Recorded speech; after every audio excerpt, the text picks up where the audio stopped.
I'm going to share an experience when I was 15, 16 years old. My first elk harvest. First elk I ever got.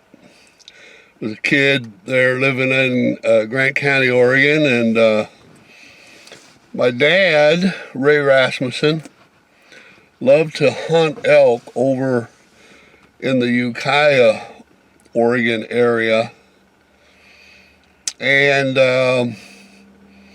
so we had kind of a ritual of going up to the same spot every hunting season, rifle hunting season, and pitching a big old World War II tent after dark, usually about midnight, maybe a little less than that when we'd start, but we'd keep the old truck lights on, car lights on, and then put this old World War II tent up. And Dad left an old potbelly stove, big old potbelly stove right up there every year because it was so big to carry up there and, you know, take down and take home. So he just left it there. And so we would build that tent around that old potbelly stove, and we'd throw in a couple of bales of hay on the frozen ground. There was always snow on the ground, and usually snowing.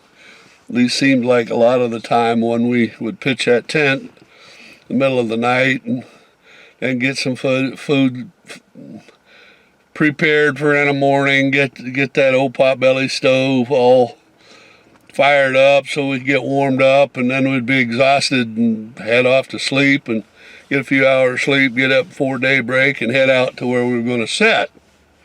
Like I say, I was probably 15 years old, maybe 16.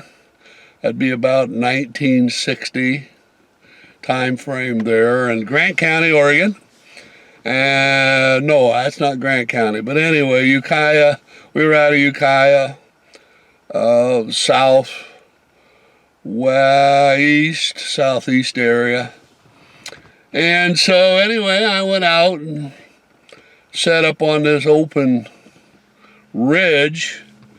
Had timber on it, but it was pretty much open, and sitting there, and like always, it's cold and you're shivering, waiting for daybreak to come. And this opening day of rifle season there for elk, and boy, the shooting starts everywhere, and it's exciting, and the old adrenaline's a pumping, you know, as a young boy. And like I say, I'd never shot an elk yet before. So all of a sudden, here comes 3 or 4, 5, 6 cow elk off to my left coming out of the timber area. And they're going to cut over to the other side of the ridge I'm on and go into some other thick wooded lodgepole pine area. And at the very back of those cows, out came this spike bull. And I was going to pull the trigger at one point. Now, they're not running hard, but they're moving, walking, trotting, really. They're trotting quickly. And so I decided, now wait, I'll get a little better shot. And boy, oh boy, they started picking up speed. And through this little opening between a couple of trees here, that spike was, and I let go of the trigger, and down he went. And he's flopping around down there in the ground, and I'm thinking, well, looks like I hit him in the leg. Well, then I jacked in another shell in that gun, and it jammed. I had a hard time unjamming that gun. He's flopping around on the ground, and finally I got another bullet in it, and he's starting to stand up on 3 legs. And boy, he's jerking around, and I fired off that round, the second round, and hit him in another leg, a back leg. The first shot, it hit him in the front leg, blew that off. Well, it incapacitated him. And then the next shot hit a rear leg and hit him in the knee area, and that incapacitated. So he was down. It wasn't going anywhere. And So I was pretty pumped, to say the least, and got over a little closer and finished him off. So that was really exciting to get my first bull elk. Now, the year previous, in that same general area, my brother Floyd, 2 years older than I was, he had an old 300 Savage that he used, and belonged to Dad, but he was using it, and it was an opening morning situation the year previous, and shooting going off, and he's about a half hour after daybreak, and out comes this spike bull near him, but he's doing his morning constitution.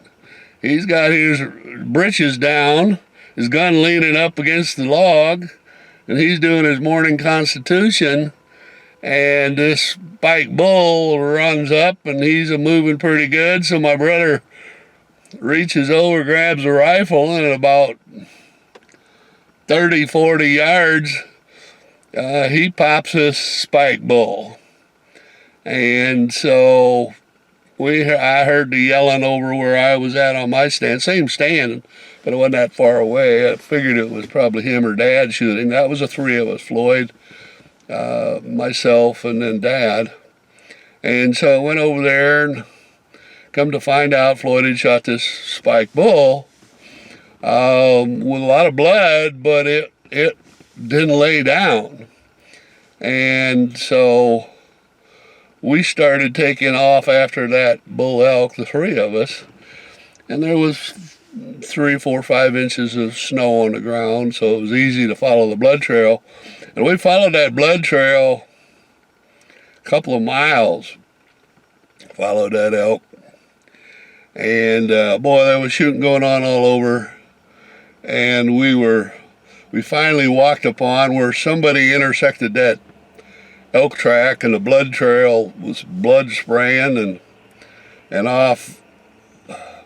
That person obviously took off after the bull elk, so we put it in high gear, a couple more miles now, following that elk, and finally my dad, he got exhausted. He was in good shape. He was a tough old boy at that time of his life, but he says, boys, he said, I can't keep up with you. He said, why don't you go ahead and go at the speed you want to go, which was a lot faster than what he was able to go. We were in great shape, as teenagers. And he says, go get your elk, Floyd. So off we went. And eventually, about a mile later, we caught up with the guy that was on the elk trail, and he was gutting the elk out, just starting to gut the elk out. He had shot it, finished it off, and was starting to get it out. And boy, my brother, who was a very passive, tranquil, was never a troublemaker. He was a big guy, but he was not known for making trouble for anyway. He levels his rifle at this guy. This guy down there starting to gut out that elk. And my brother levels his rifle at this guy. He says, hey, buddy, that's my elk. I was stunned. I thought, is my brother doing this? And so the guy kind of looks up slowly, looks at him, and he says, well, Sonny, he says, this is your elk. You better get your knife out and start gutting it, because I ain't going to gut it for you.